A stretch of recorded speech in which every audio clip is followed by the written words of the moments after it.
Today's episode is brought to you by the Vegas Beer Guys and the Sounds in Cinema podcast. Everything sequel contains explicit language. And why the fudge not, you melon farmer? Relativism of that moment. The fact that she's arguing that the healthier breakfast option is a bagel with cream cheese. Yeah, right. She's saying, Mom, I just want to eat these carbs and fats with no protein or fibrous content. All right, well, ladies and gentlemen, we are here to discuss Halloween 4, The Return of Michael Myers, a 1988 movie directed by Dwight H. Little, who has directed such films, Tom, as March for Death, a Steven Seagal movie, Rapid Fire, Free Willy 2, and Murder at 1600. So you can kind of see, like, him leveling up. I suppose so, yeah. At least in This is, just when you give me that list, this is his best movie. Right, exactly. Like, by far. By a long way. This movie is criminally low on Rotten Tomatoes at Yeah. 29%. That's ridiculous. It makes me think that the quote-unquote critics at Rotten Tomatoes don't understand Horror movies. the importance of screen craft, because that is what this movie is all about. If you want to know about craft, you can find it in the opening titles of this movie. That's a great opening title sequence. Yeah. It's spooky It's and it's wonderful. particularly admirable as it has nothing to do with the rest of the movie. Yeah. It's like a mini It's movie. just it's like the there cartoon to that we set see before the mood. movie. It's just there to set mood, and it does it wonderfully. I completely agree. But if we're gonna lay into Halloween 3 for not having anything to do with Halloween 2 and 4, we can't ignore the fact that the opening sequence of Halloween 4 is irrelevant. Not the sequence, not the opening sequence, the title sequence. Okay. Yeah, that's true. All right. This movie had a budget of $5 million, an opening weekend of $6.8 million. I was there opening weekend. I can tell you that much.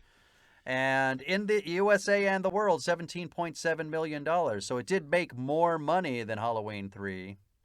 Not more than Halloween 2.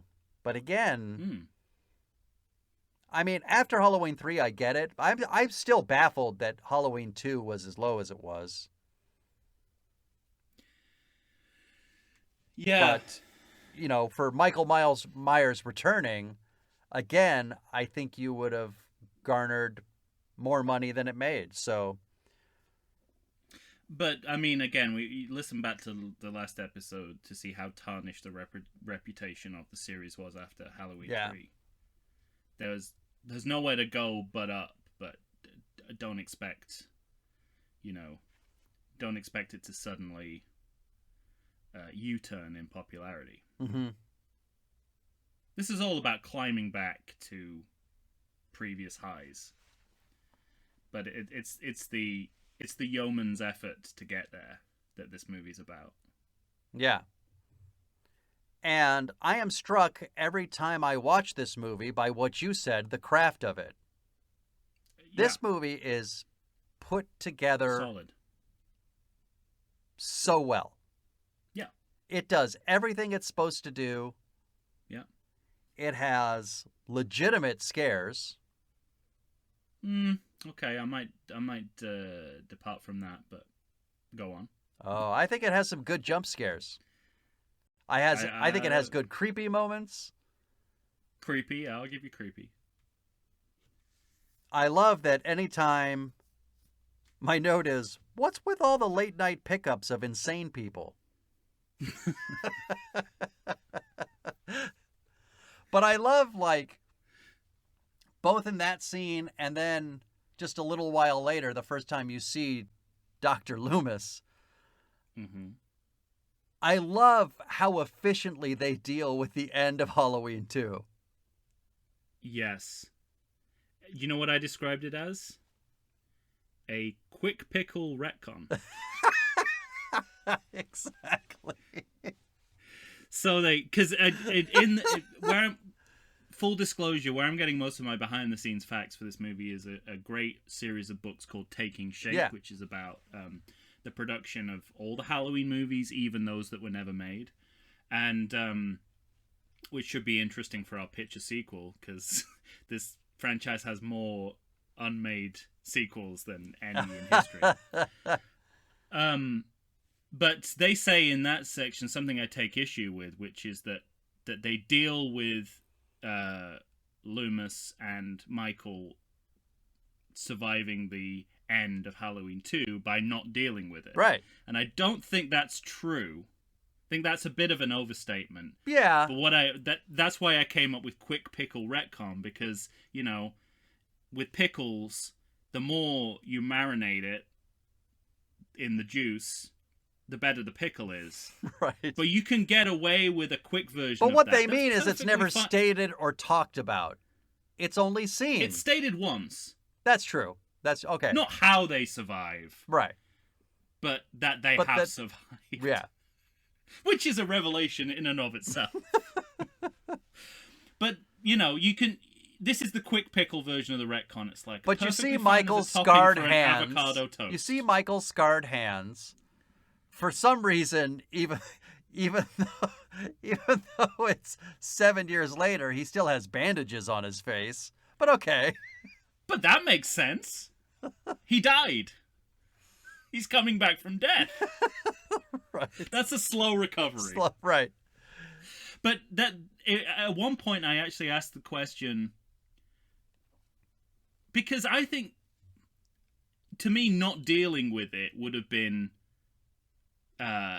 Loomis has no scars. Right. So there is an effort to deal with Which it. Which happens by Halloween 6. Right. So I've already got the answer for why they didn't do that. Because it would be like it is in Halloween 6. Yeah. But you're going to watch the producer's cut, and you'll finally understand. Okay. But having that scarring is dealing with it, but at one point I thought, because it's so implausible that either of them survive, would it have been better just to, you know, just to treat it as the elephant in the room and never speak of it, and have no scars for Luke, and no bandages yeah. on Michael, that it just picks up. But well, let's face it. I mean, the bandages are just there to keep the face from being seen, because he's not going to be in the hospital bed wearing his mask. That's it, and this is a movie where they worked. The screenwriters worked really hard on providing justification for everything that happens in the movie, and I think overall they do that to the point where if there are implausibilities and there are problems, it glosses over them to the point where you don't mind. Mm-hmm. And the majority of what happens is very plausible and very integrated into the storyline. Plausible, and even motivated. Motivated, exactly. Yeah, completely. And I think that's a real strength of this. So I'm not surprised that they decided that they wanted to deal with it. I'm also not surprised that they kept that to a minimum. The bare minimum of what you'd need to suggest that these people survived a fire which killed them. Which, let's face it, killed them. Where we actually saw them die. Yeah. This is not Marion in the basket in Raiders of the Lost Ark. Yeah. Right? This is we saw them die. And again, the last line that Loomis speaks in Halloween 2 is, "It's time, Michael." Yes. It's time for us to have a slow recovery. Yeah. But I mean, again, this is again, you know, we'll talk about this next year when we do the remaining Halloween movies, but not something we've got away from. They killed Michael in a fire again. Yeah, right. In a way that clearly he cannot escape. So, they've not learnt their lesson. There's one thing to say about this franchise, it never learns its lesson. I'll say. Well, you referenced that they kind of talk about it at the beginning. I really like the security guard. Great exposition dump. Good value. Great exposition dump. That's it. But you know what? This is a sign that... Plus the great line, God has nothing to do with this place. That's right. But for the first third of this movie, people speak exclusively in exposition dumps. Yeah. But you don't mind because the performances are good. Mm-hmm. The dialogue is actually very good. Yeah, right. Jesus ain't got nothing to do with this place. You never get used to the faces, never. And I think this movie has figured out the formula for, you know, we want to catch everybody up, but we actually want the scenes themselves to be interesting and compelling in which they're doing them. But they are, because those are some of my notes. Yeah, they figure it out. That's what I mean. They figure out the balance of that way. Even, you almost don't notice that everyone is speaking in pure exposition for a third of the movie. The whole exposition of the family at the beginning, where you learn about Rachel and Jamie and her relationship to that family. Well, there's only one way that we can convey that visually, and that's by looking at a photograph of someone who isn't in the movie. Right. That's an impasse. It's an impasse right there. Even before that, and this was something that I've seen people complain about. Like, well, you already said, like, why are they moving mental patients at night? That's fair. Why are they moving Michael Myers, the most dangerous man in the world, at all on Halloween? Yeah. But in the movie, the justification, which makes perfect sense to me, is it's that doctor's attempt to discredit Loomis. And get him fired. Right. Like I said, that makes sense to me. Motivated. It's completely motivated. Love a good character motivation. I don't want this guy breathing down my neck anymore. Right. And even before we see Loomis, we know what that looks like. That is a difficult situation to be in, to have Donald Pleasance. Well, and plus you have the breathing down your neck. Added later scene for extra horror of thumb in skull. Right, and that's the other interesting thing about this movie. If you watched it, you think it was cut to pieces by censors. But in fact, the opposite is true. The movie was too conservative in its horror. They wanted to go for the first movie. Right. They actually added violence to the movie. That and the neck pull at the end are the two big ones. So this movie is its own censor, which is very rare in horror movies. Normally, especially in this period... the Motion Picture Association are asking for you to cut some. Yeah, cut the best, the best kills, the best horror moments in the movie get left on the cutting room floor. This movie doesn't fall prey to that because it does its own censorship. Right. It's an efficient operation. Yes, exactly. But then we do get to know the family, and all of the family dynamics feel like you said, it's acted well. I think it's written well. It's all emotionally honest. I love the idea of these parents saying, like her father says, that little girl needs as much help as we can give her right now. And her going back to apologize. However, yes, they do leave her alone on Halloween with her stepsister to look after her. True. And that results in her going trick-or-treating and getting lost in the sticks. That's just one of the things that this series has to concede is that all parents will go to some party on Halloween night instead of taking their children trick-or-treating. But what you're absolutely right about, and this is where this movie is perfectly balanced, is that it's emotionally authentic. The character relationships are emotionally authentic, and yet the formula is also set in stone. Yeah, right. So we're the big complaint of this movie, is that it's just retreading the original movie beat for beat. And And that's not entirely I don't true. think that's true, but yeah. That's not entirely true, but it's also true that that's what it's working with as a source material. It feels like it wants to return to form, but I also think it's like they make choices in this movie in which you cannot say anything other than this movie stands on its own. Yeah, I agree. Yeah. There's a lot of those. And but in a responsible way, and in a way that is authentic and faithful to the first two Halloween movies. Yeah, I would say. Absolutely. And that's what it is. It does feel very... It's being faithful to that in spirit. Yes. Not just to the letter. The last two movies do not feel connected to 1, 2, or 4 in the same way that 4 feels connected to 1 and 2. Yeah. And it's a matter of, when... Including, I would say, look, Donald Pleasence is Donald Pleasence, so he can bring it when he wants to. But this feels like the last movie in which he's not kind of phoning it in. Well, it's interesting. I read that, he had 2 rationales for returning. One was, I'm free, and they pay. Yeah. The other one was, I read the script. They actually do a good job of developing the characters. Right. It seems like I'm needed in the story. Right. And that's a big thing for actors return. There are numerous examples of, speaking of we talked a little bit about the Indiana Jones franchise. The big reason why both Sean Connery and John Rhys Davies aren't in Crystal Skull is not because they didn't want to come back, but they didn't want to just be guests there at a wedding applauding. Yeah.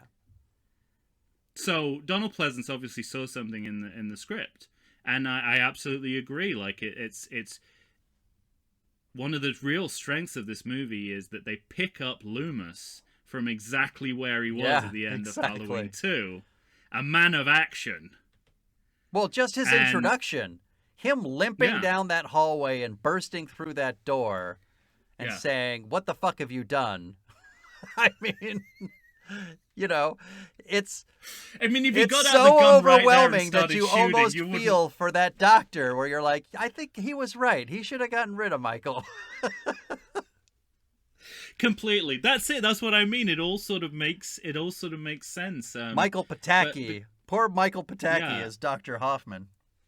And there's an early scene in this movie which I think is probably, certainly in the sequels, Loomis's best scene, certainly the best written scene about his character, which is when he's hitchhiking and he's picked up by an RV reverend. COVID priest is what I call him.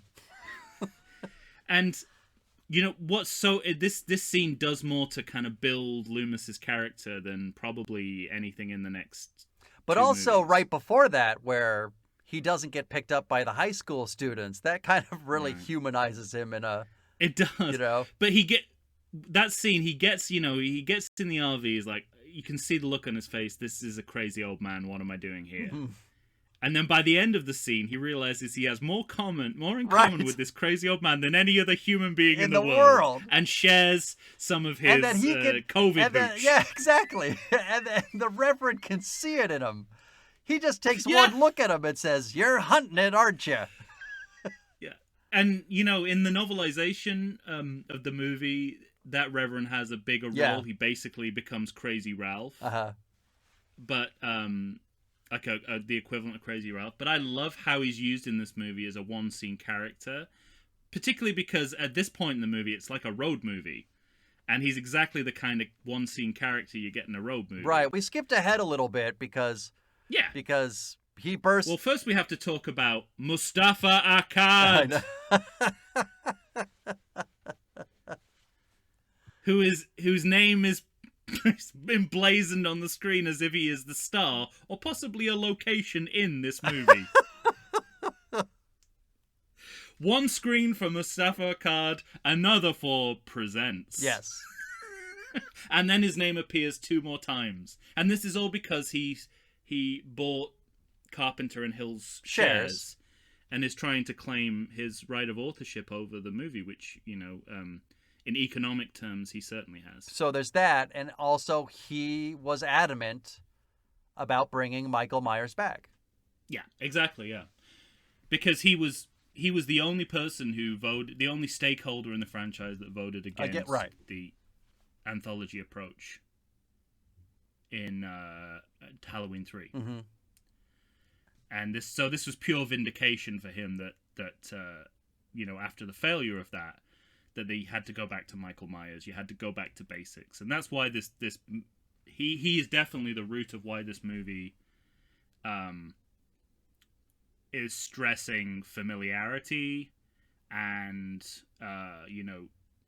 strength of storytelling, continuity, is because for our cards, Halloween is Michael Myers. There's no separation between those two. Well, I think that had a lot to do with my prejudice for so long against Halloween 3 too. Because I think of the Halloween series as it's the Michael Myers series. And in a purely economic sense, he's not wrong. Right. He was the only person who was right about financially about the movie, what it would do to this and the reputation of the series. But the one thing I also want to say that I find upsetting about this movie's so good, it deserves a better mask. Oh my God. I'm so glad you brought that up. It's really upsetting. A lot to say about this mask. It's not the worst mask in the series for me, but it's the second worst. The problem for me is it's too cute. It's almost smiling. Mm-hmm. And when Michael does the cocking his head to a side, and there's no like cheekbones.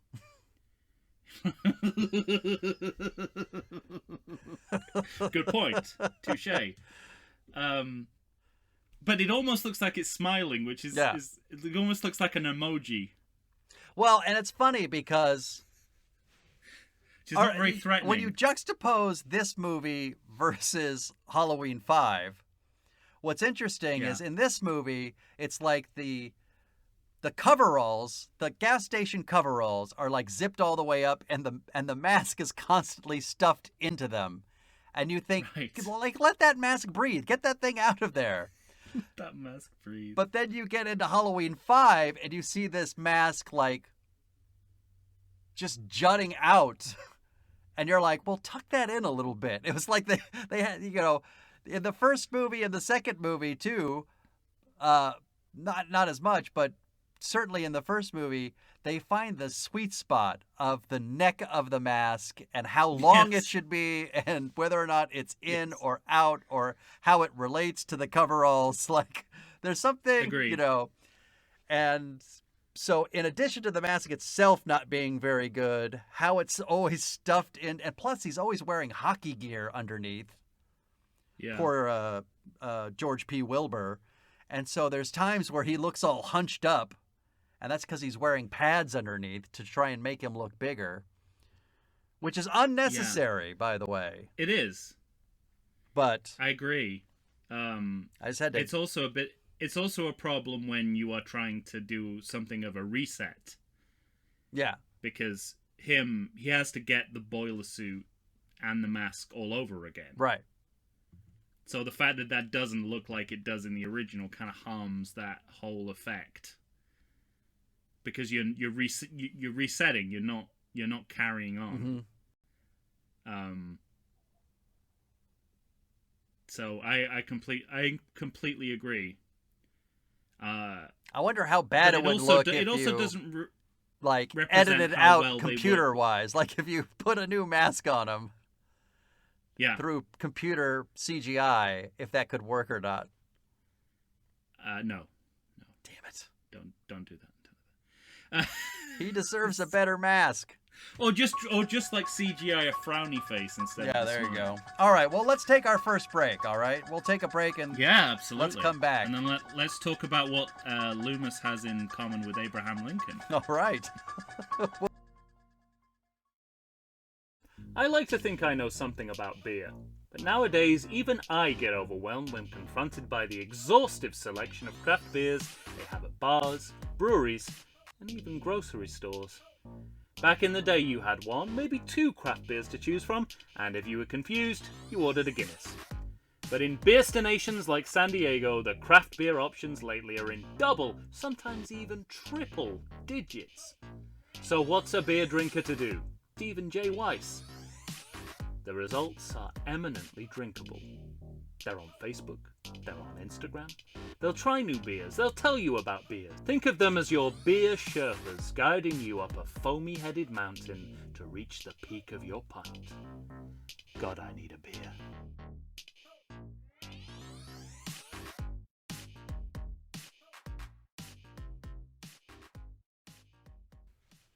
And we're back, ladies and gentlemen. Tom and I are here discussing Halloween 4, The Return of Michael Myers. 1988 film, directed by Dwight H. Little. Now, off air, did you say you have no answers to how Loomis is like Abraham Lincoln? No, it's just it's an observation.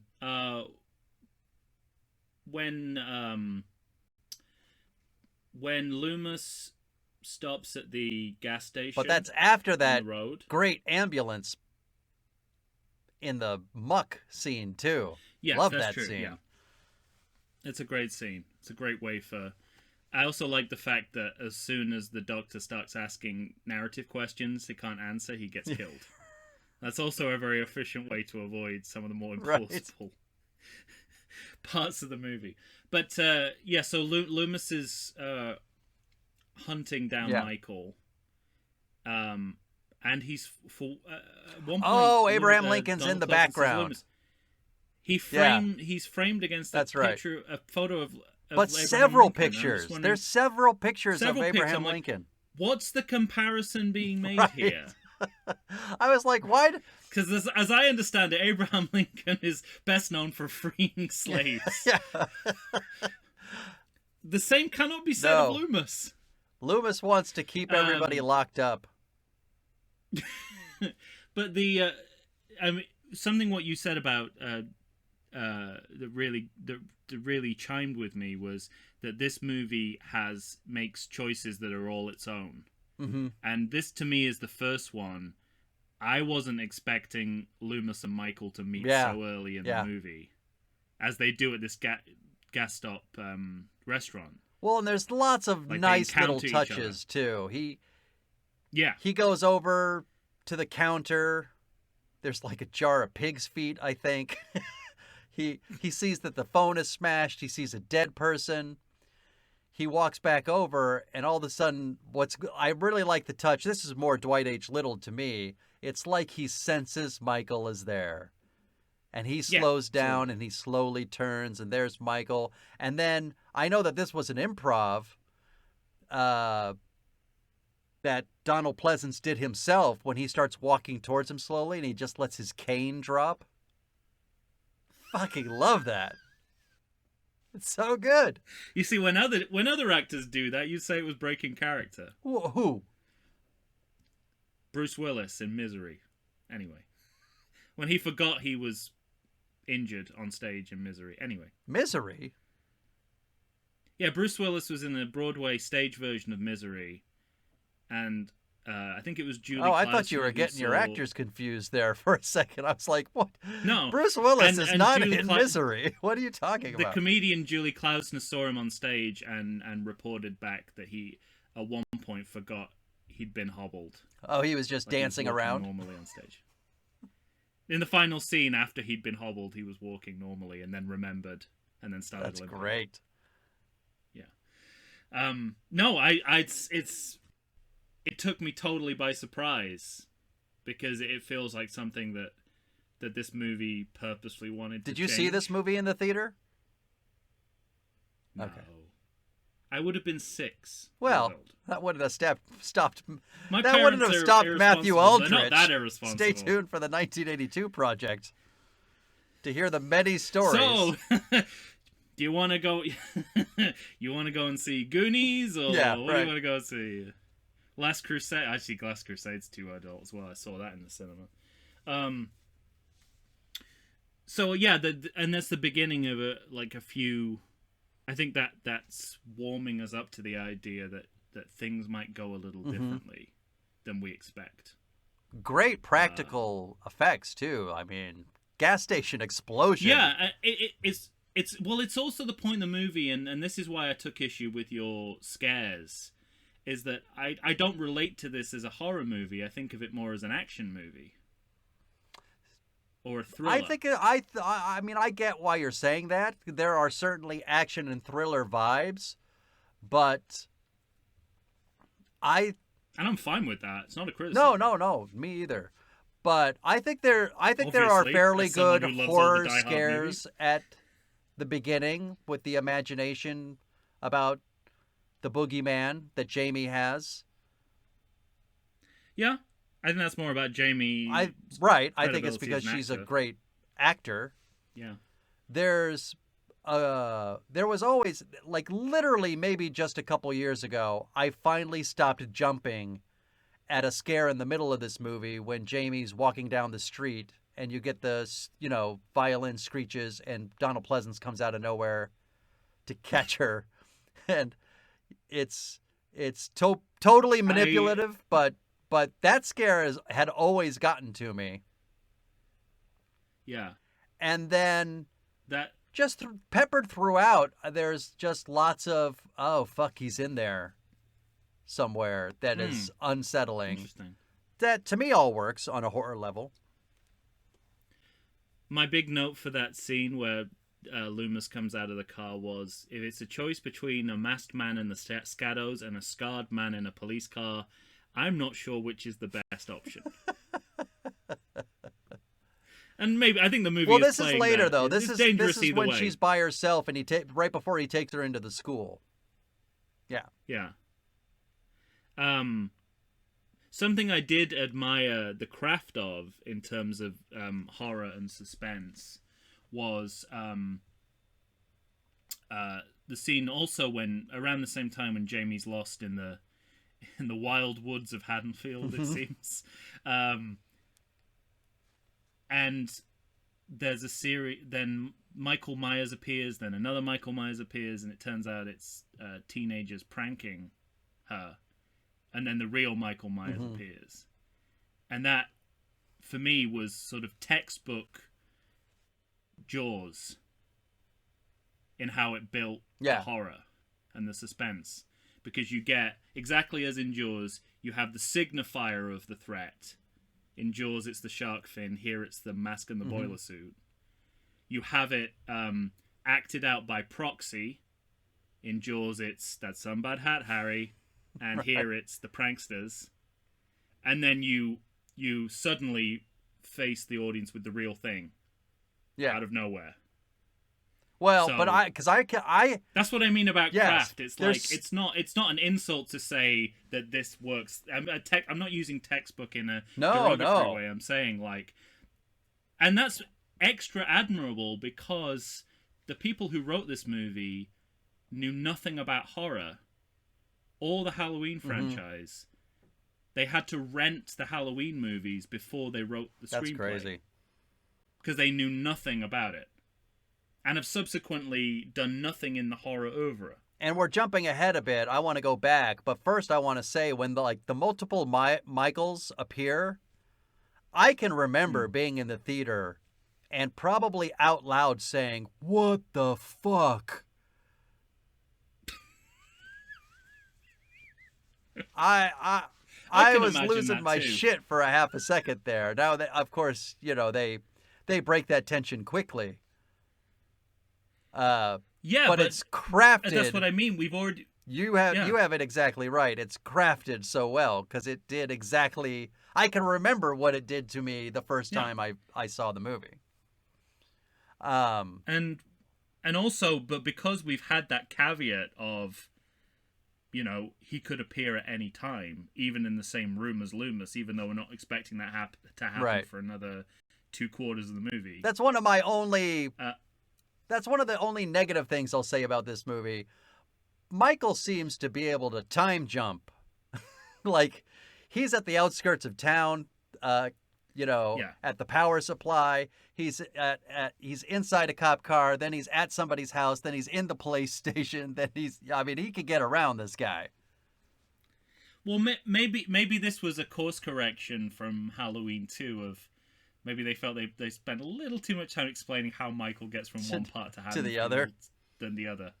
There's no boombox radio exposition in this movie. But we do have a callback to the original movie when Jamie goes to school, and you have every day is Halloween at Jamie's house, and that kind of thing going on. So there's also the fact that she picks a clown suit. So you have kind of this like current movie kind of doing a pastiche of the first movie, which to me is kind of nice. I like all of that. And it's also a foreshadow of the ending of the movie. Correct. Because she instinctively goes for the costume that implies a genetic curse on her family. And also, speaking to the craft of the movie, I love that they go to the drugstore to find her costume. And, of course, outside you can see the tow truck that Michael used to destroy the gas station. Yeah. So you already know that he's there.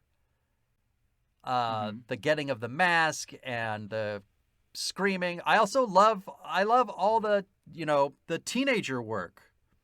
I have notes here that that relationship between Rachel and Bo, who's, I forget his, or rather Sasha, Brady's character. Brady, all of that felt really emotionally honest to me, and I even the jokes. I love that the kid's gonna go up to the gorgeous woman, and what's her name? Kelly Meeker, Kathleen. Yes. And she just says, "Fuck Kelly. off, Wade." It's great. so good. The young cast in this movie They're are excellent, great, and they handle the material with a kind of natural ease that disguises all the deja vu, because essentially we're raking over, we're re-immersing ourselves in the sex life of teenagers. And something that worked incredibly well in the original Halloween did not work well in Halloween 2, and here it works almost as well as it does in the original movie, I think.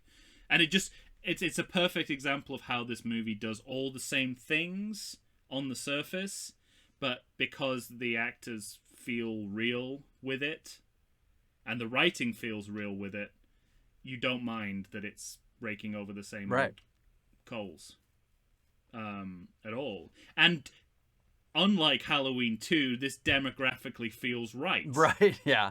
Because they're not people who have senior jobs in a hospital. Right. They're teenagers who go to high school. Teenagers that go to high school who fuck up, so their behavior is perfectly appropriate. Exactly. And I gotta tell, I love the character of Brady.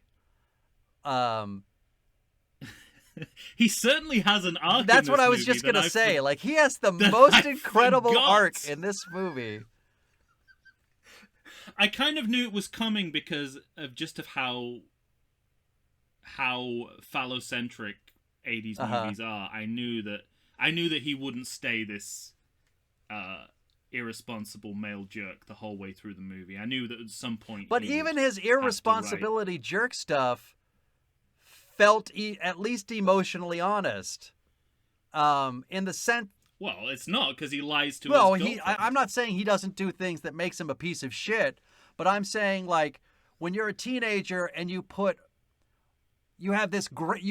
this grand idea in your head of this girl that you like a lot, and all of a sudden she pulls the rug out from underneath you, and like, I'm sorry, I got to babysit, and he gets irrationally pissed off, and she's like, yeah, you're being kind of an asshole, and he's like, well, I mean, I was really, blah, blah, blah, blah, blah. I was really hoping for a lot, and I was really excited about tonight.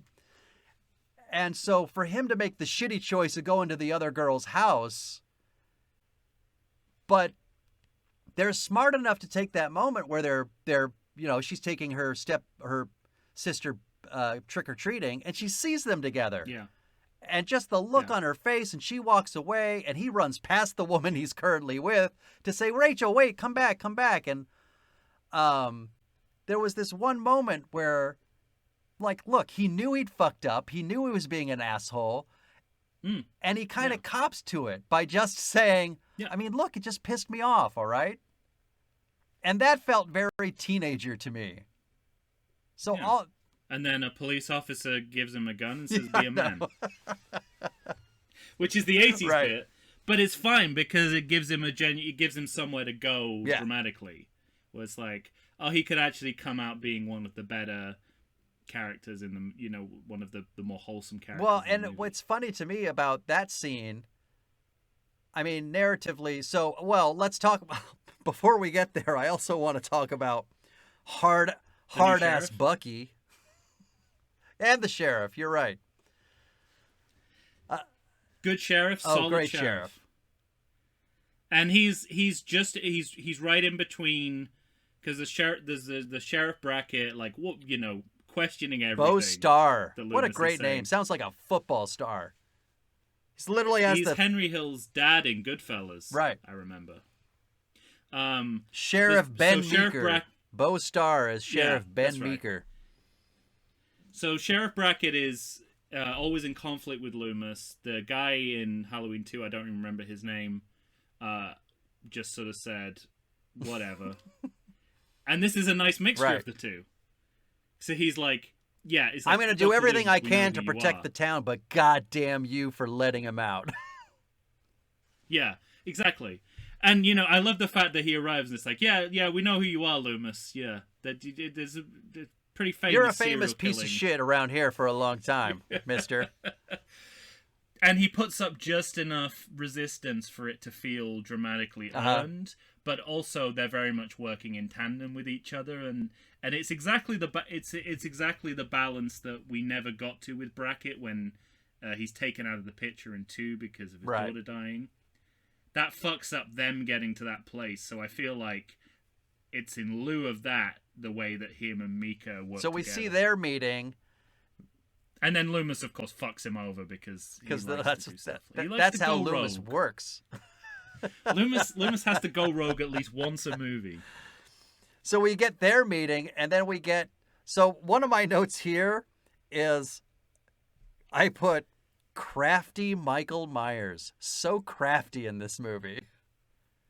You know in the first movie Tell me when more. Jamie Lee Curtis tries to open up the patio doors and the rake is there? There's a lot of that in this movie. He goes to the outskirts of town and fucks with hard hat Bucky, who is the power worker, who's just like, don't pull that fucking Halloween shit with me, buddy. You stay right there. And I'll make a phone call. And it is named after the movie's prop master. Oh, fantastic. I don't think I knew that. Who is also the prop master on Bordello of Blood. Oh, wow. Fucking 2 degrees of separation. It really is. But people who love this movie love that character. Bucky? Yeah. Again, another great one-scene character. Right. Like, you don't need them to play a bigger part in the movie than they do for them to be memorable. We just need the power out in the town. Right, and that was something apparently the screenwriters were adamant about, that, you know, Michael was doing everything for a reason. Right. And that everything that was happening in the town was cause and effect. Mm-hmm. And I think, again, that's a course correction. I mean, it's a course correction from 3 in some senses, but I think they're more concerned about 2 and how, because of all the deleted scenes and the lost subplots, a lot of things didn't add up. And that was about lighting. That was about electricity too, wasn't it? Yeah, it was. The power is out. The power was out, but we never saw had that why. Scene showing how the power went out in the hospital. Yeah, right. So here they're very much like, we're not going to make that effect. same mistake. Yeah.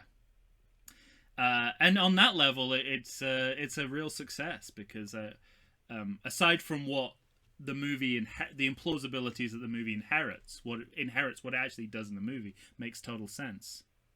Mm-hmm. And that's a big strength of this movie. Yeah, I mean, and it happens over and over again. Yeah. And it's just, it's also tightly written. Like, yes. I remember being in awe of the fact that Brady is having sex with the sheriff's daughter, but you don't find that out until they're all trapped in a house together. Right. And he's had to bring along Rachel with him and Jamie. So I love the way that comes out in the script, but obviously, they had to plan that in advance. Well, and not just that, but like that whole set piece. I mean, that house scene is a good chunk of this movie. Yeah. And it's so great. It is. And even when I could complain about, like, you can feel the movie struggling to do everything it has to do to get that scene to where it needs to go. And by that, I mean remove Loomis, remove the Sheriff Meeker. Right. All of the machinations involved in that. Yeah. Because I think we referenced it in our introductory episode, in our ranking episode, where we said, yeah, Loomis leaves the house. It's patently absurd, but he leaves the house because the screenplay needs him to leave the house. But it doesn't feel like that's the reason he leaves the house. Exactly. Yeah. And that's good. That's just... And that's good because it's character. It speaks to his character. Yeah, he runs away implausibly all the time. Right, exactly. So A, he does that all the time. B, when you have the gravitas of Donald Pleasance saying, "I've got to try," you believe it. Absolutely. And plus, you also underneath it, you have this great, I mean, just fantastic B, no C, probably D storyline of these hillbillies running around in their trucks. This, for me, is trying to hunt Michael Myers down. This is one of the best parts of the movies for me because it's what this movie does well. It takes something that we've seen hints of in the previous movies and expands it into its own storyline. Right. So in Halloween 2, we saw the angry mob at Michael Myers' house. Yeah. But that was it. And here, with the Barfly Vigilantes, we extrapolate that into, this extra element of danger, which is that these hillbillies are going around with guns. So you have that element, but it also narratively gets Sheriff Meeker out of the house. Yeah. Yeah. And it's like a whole fully developed storyline. Right. They accidentally kill Ted Hollister, whoever he is. I always felt bad that we never got to see poor Ted Hollister. And we even have Loomis chiming in, showing his support. He's like, "Yeah, this is definitely the way to go." I'm like, "What? Armed vigilante justice? Really?" He's like, "Yeah, that's what you do." Yeah, but to be fair, he's only that after he sees the murdered policeman. No, he's wrong, and that's okay. Where Loomis is often wrong. But I love that. I love that subplot, and again, it's another example of where we've taken something which works within the formula but hasn't really been developed, and it's developed, and it taps into other kinds of horror, which is like the hillbilly horror subgenre. Yeah, Night of the Living Dead, Hills Have Eyes. Yeah, and also 21st century America, right? The January 6th. Yeah. Insurrection, same kind of people. Right. Well, actually, these people realize that they're wrong, so they're not the same kind of people. Eventually, after they've killed someone, it's the people they'll become later. Yeah, the January 6th people killed someone and still didn't realize they were wrong. Right. And in horror terms as well, it goes back to like James Wells' Frankenstein, and the angry mob. Yeah. Are as dangerous as the monster itself, and that's exactly what they're going for here in a modern version of that makes total sense within the storyline. If you like podcasts like I do, boy do I have a treat for you. You need to stay on target and check out the Sounds and Cinema podcast. Listen as your host, sound designer and music creator Tony Parham, and co-host, musical performer and sound lover Derek Hansen, D-Rock if you're nasty, and I am, discuss all things sound related to film, television, stage, and theatrical productions. They discuss environmental sounds, bioacoustics, dialogue, the nature of communication through sound, but as an added bonus, they drink beer and try to... stay on target. Find them wherever you get your podcasts and listen to the pure mania of a man who can charitably be described as Doug, the dog from Up, and another man with a soothing and... I mean, this house scene rivals even stuff in the first movie. Agreed. That's how much I love it. You know, it's interesting because by this point in the franchise, John Carpenter has, you know, Forsaken the completely series. He's cut his losses with the series financially, artistically, and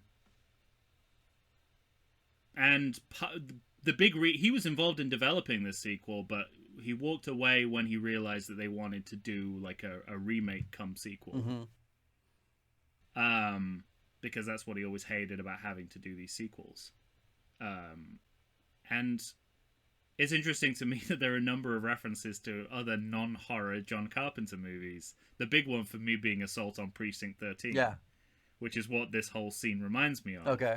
But I don't know if it's as much a nod to Carpenter as the whole idea of, like, a siege kind of scenario in the middle of this. It's just a really good way to go dramatically. Yeah, right. Because you kind of get the haunted house feel. Right, you have a haunted house feeling, and... But you keep it moving, and it feels more like like an action thriller. Yeah, which is certainly the real strength of this. For me, one of the real strengths generically of this movie, it's able to make that leap into 80s action movie. But what I also love is within all of that, some great character stuff. Yeah. The two women talking to each other. Yeah, it's a real shame that because I really love that scene too, because it's like it's post-feminism before post-feminism. Right. It's like, why can't we just take these men for all they're worth?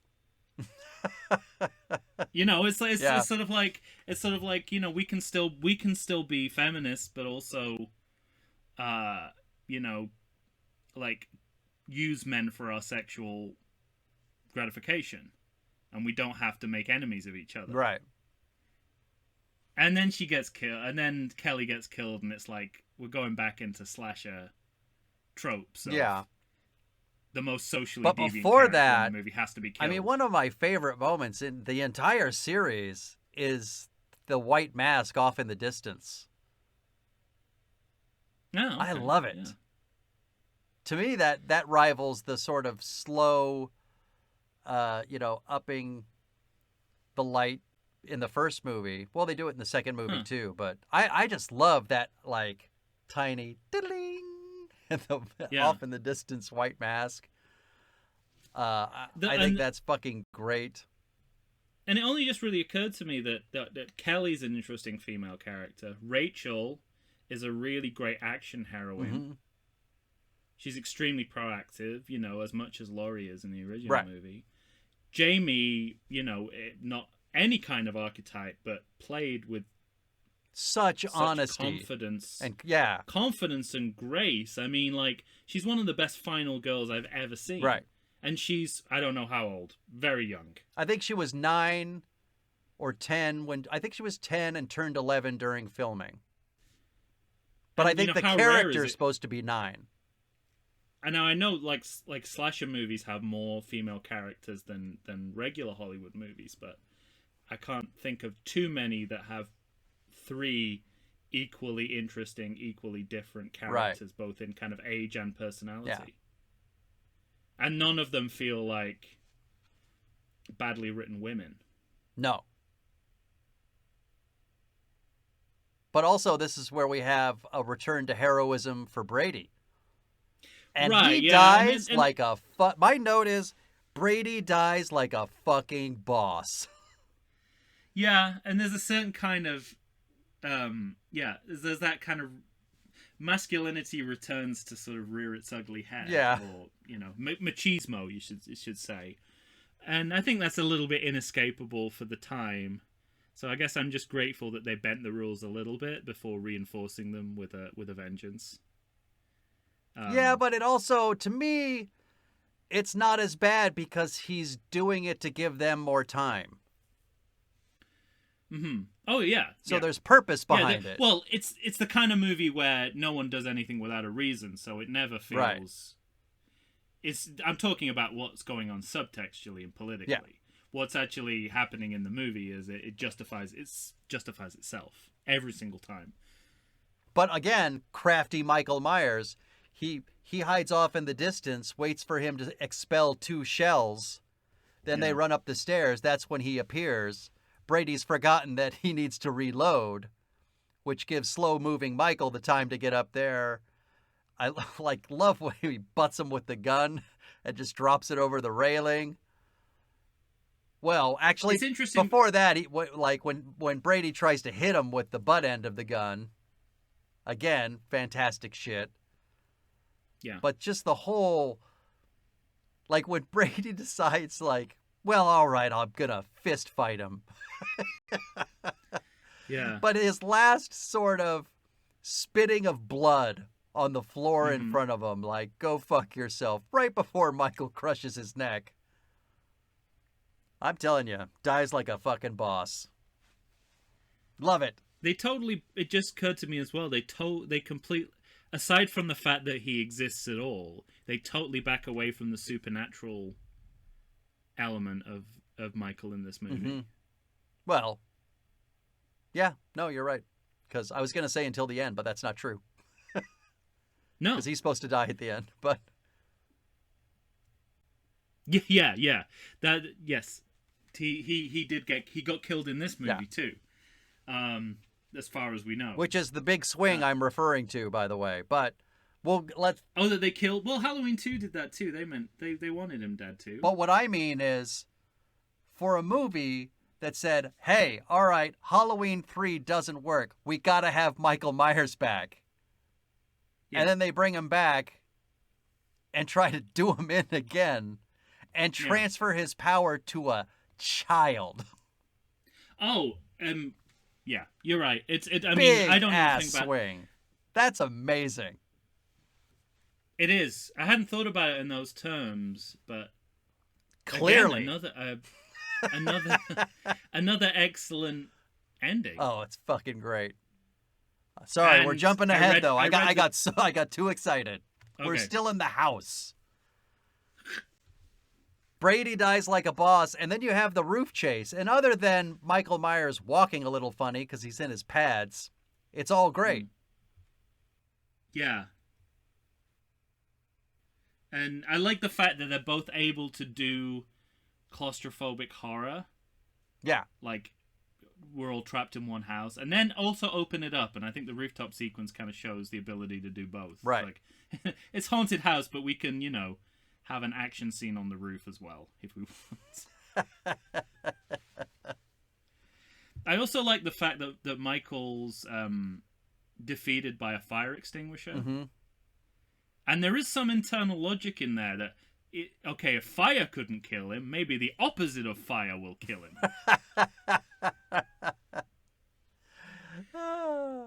I also love the fact that we're still following the beer bellies. We're still following them. Right. They've accepted their limitations as law enforcement. I love that too. I love so much when they're like... And then they put all their efforts into saving Jamie. Yeah, exactly. Like they should. It's like, we should protect, we shouldn't attack. Yeah. It's like, these guys learned something about themselves in the space of this movie, and they're not really a big part of this movie. Yeah, exactly. Except they absolutely are. Sounds good to me. What do you think? Yeah, let's get the fuck out of here. Yeah. It's great. It is. It fills out the world of Haddonfield in a way I think they were going for in Halloween 2, but never really figured out how to do. It feels far more seamless in this movie. Which we didn't need to know as much about. Yeah.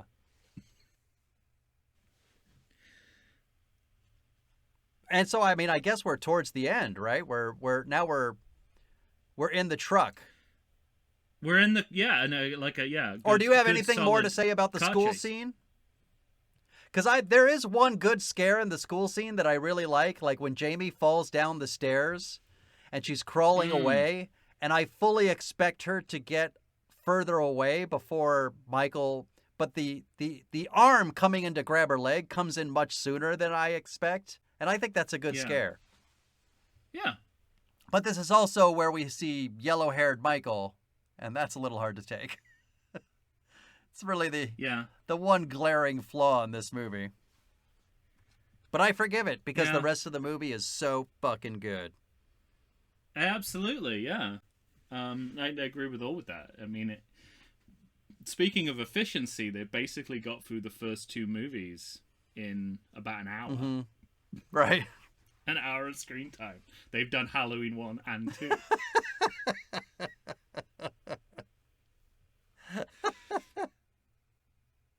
So, it is possible if you don't spend an hour in a hospital. Right. It's perfectly possible. The one thing I always thought that was really stupid was, Dr. Samuel Loomis, he shoots the lock off the school, and then the alarm goes off, and they go in the school. It's like, well, you're just distracting Michael. You set the alarm off. Now go somewhere else. But, it's true. Again, I'll forgive him for his mistakes because he's trying to save that little girl. That's right. I also love the manner in which they constantly don't kill Loomis in all of these movies. Not I want to speak more specifically. I take issue with that. Well, we saw him die. Yeah, what I mean is, in 4 On, there's this thing where there seems to, especially in this movie, there seems to be some sort of emotional connection between Loomis and Michael. Yes. So that when Michael sees him, instead of, say, putting his thumb into his skull or crushing his neck and head or ripping his neck off, he throws him through a window. Like Loomis always lives. Yeah. There's an interdependence. And it seems like it's more than just the script needs him to live. Yeah. And I think it's interesting because this changes as the movie goes on. At an early point in the movie, Loomis says, that part of him, the Michael of him, the person inside him died a long time ago. Yeah. I think by the end of the film, even though it's not explicitly stated, there's a sense in which Loomis might be wrong and he might know he was wrong, that there is a person inside there. Like a living, breathing, because everything in the movie walks back the supernatural to the point where I think even Loomis is now in a different frame of mind. Yeah. And that's just and this movie doesn't knock you one of the huge problems with the next movie is it wants to knock you over the head with what's different. This movie, what's different about it creeps up on you where you almost don't notice that it's different. Yeah, right. Which I think is very deliberate because, any sense of this is going in a different direction, then you have the same problem as you had with Halloween 3 where people don't recognize what they're watching. The same Halloween. Yeah. So you want them to recognize the formula, but also realize that characters have developed, storylines have developed, things have changed. Characters, yeah. But it's not knocking you over the head with it to the point where you could say a lazy thing, as I hate to say they do in Taking Shape, when they say, this is what The Force Awakens is to Star Wars. Oh, get the fuck out of here. Yeah. Because that movie deliberately did not take any chances, and this movie takes chances. Yeah. Huge chances. Are you kidding me? Well, and so... But they're safe. They are safe chances. But not at the end. It's safe chances because they know that it's organic. It is not a safe choice to make to turn the murderer into a 10-year-old girl? Oh, no, well, okay. Let's talk about that then. Well, Let's of talk all, about the car chase first, though. Okay. I mean, because I really like that car chase. I think it's great. It's very good car chase. know? It's a solid car chase. The only thing I take issue with is how Michael is. Again, he's so crafty. Not only is he hiding underneath that car, but he waits for all the cop cars to pass him before he... He thinks like a screenwriter. Yeah, exactly. Before he decides to attack.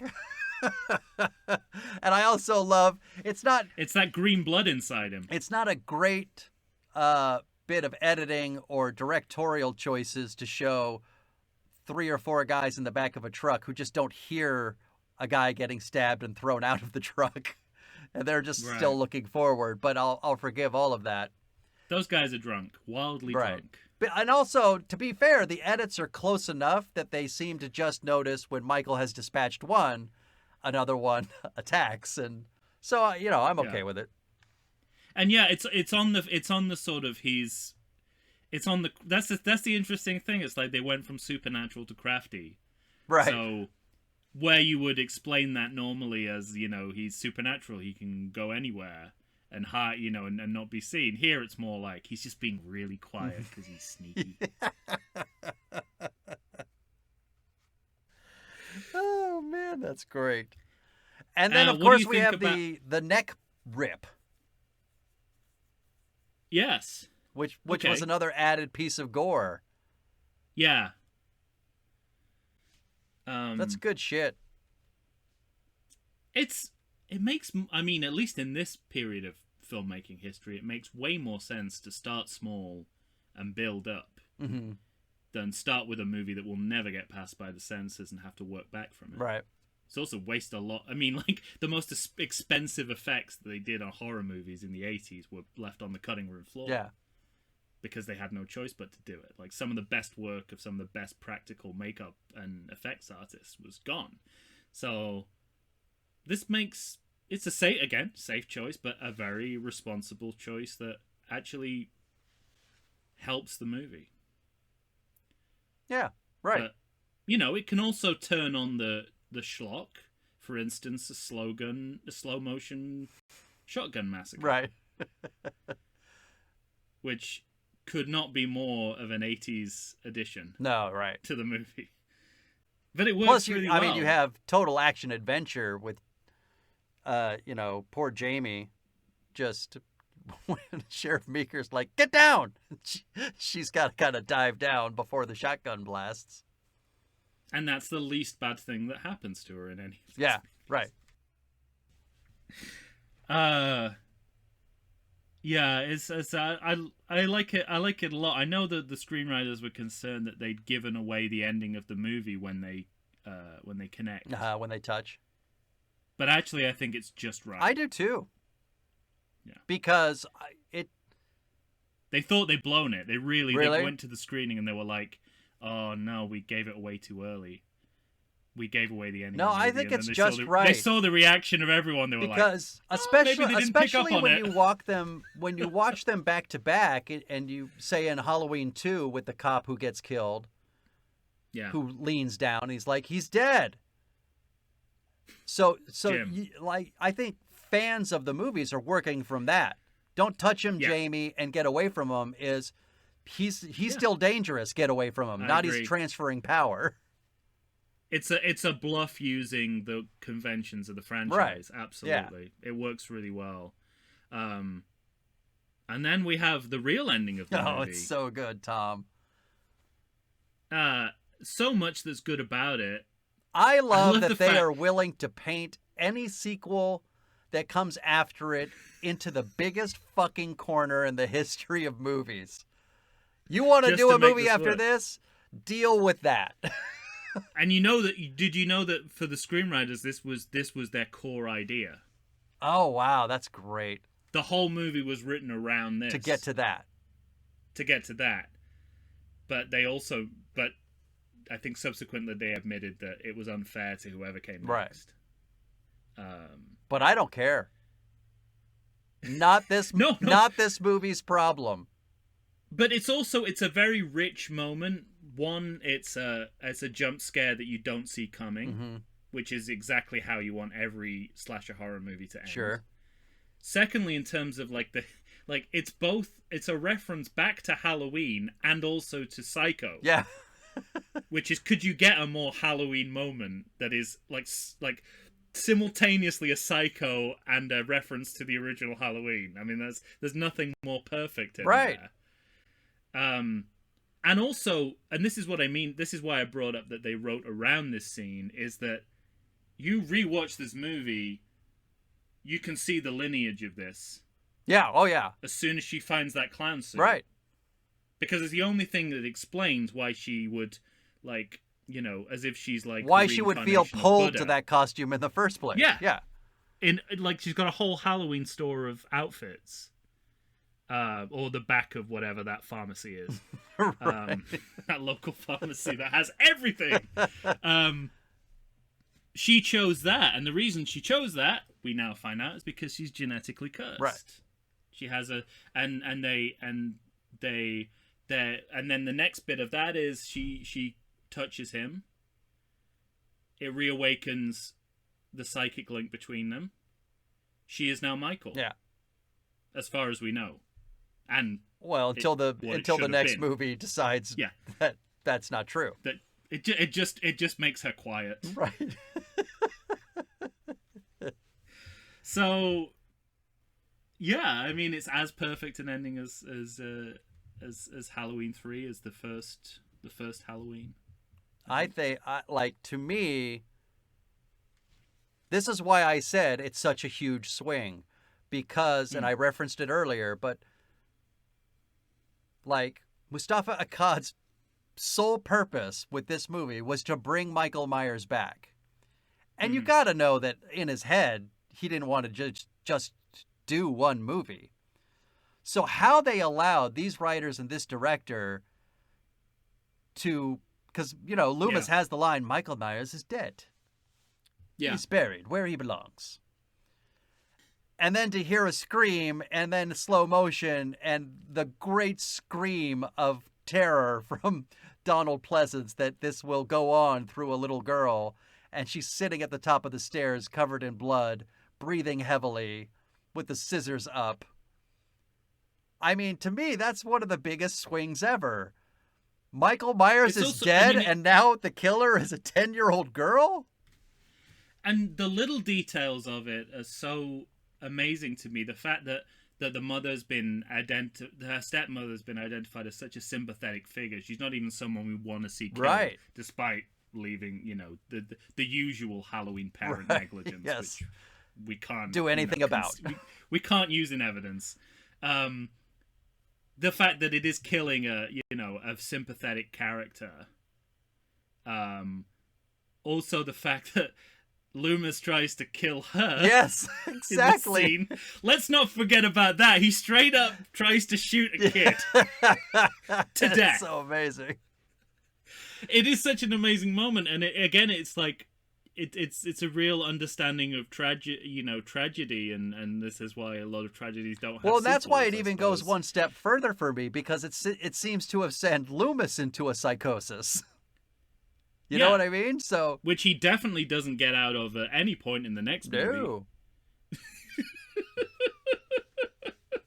But again, you know, it's interesting because some of the stuff that really should work in the next movie is that sort of is the turn of Loomis into an absolute raving madman who endangers everyone. But the fact that he's pulled a gun on her already in this one kind of renders that null and void.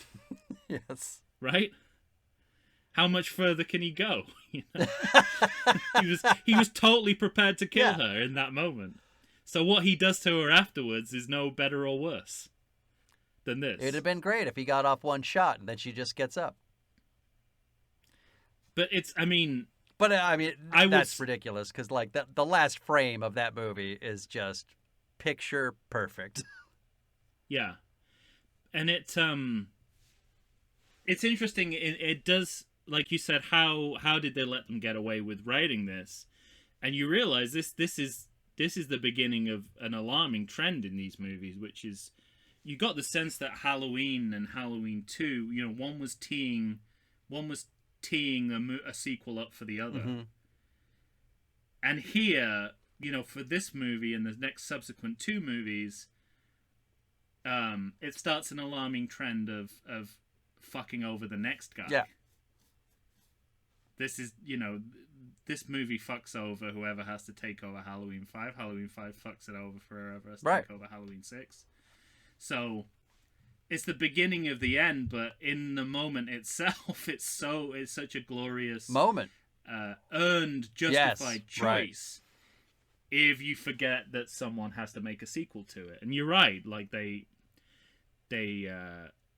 obviously knew that they were going to have to do that. So I applaud everyone now is like one and done. Yeah. But the unintended consequences is whoever takes over next also has to do one and done and solve the other guy's problem. Yeah. And then Halloween 6 has to solve 2 of those problems. Yeah, but on behalf of Halloween 4, don't care. Perfect ending. Yeah, exactly. It's worth it. Anything left for you? Just a brief credit check. Sure. The credits of this movie list separately co-starring and the cast. And I'm not sure in what way those 2 entities are different, since they're all the same names. Heard. And that's it. All right. That's all I have. The only thing I'll say... I'll just say that does fit into this movie's efforts to cover its tracks. Mm-hmm. If ever there was a movie that was like belt and suspenders about this kind of thing, it's like, co-starring. But we want to make sure everyone knows what it means. The cast. Right. This is the, you know, the first third of exposition dumps. Is like, I want to make sure everyone's caught up. No audience member left behind. Well, the only thing I'm gonna leave this with, and we've referenced the great work from the actors in this movie, and we talked about Danielle Harris, but just one more shout out of a phenomenal child performance in this movie. Yeah, she has a confidence and I don't know any other word to say but grace about her that is severely lacking in the child actor industry, because they're all they're little show-off shits, right? So that's how they get into the business, is being little show-off shits. And she might have been a little show-off shit too, but not in this movie. Not in this movie. It's such a wonderful, just a beautiful, emotionally honest performance. Do you think George Lucas saw this and this is why he thought a 9-year-old could carry a feature movie? A feature franchise movie? I'm not sure that George Lucas has seen Halloween 4, The Return of Michael Myers. No? But it would explain a lot. Yeah. All right, ladies and gentlemen, if you have something to add about Halloween 4, The Return of Michael Myers, please let us know. Find us on Facebook, Instagram, or Twitter. Send us an email to everythingsequel@gmail.com. For Tom Stewart of Lonesome Whistle Productions, Michael Shantz of the How Dare You Awards here. That's it. We'll be back next time for Halloween 5. Tom, what do you got for me? At least we'd have some MTV while we wait for the cavalry. Another reason we know it's an 80s movie. All right, take care.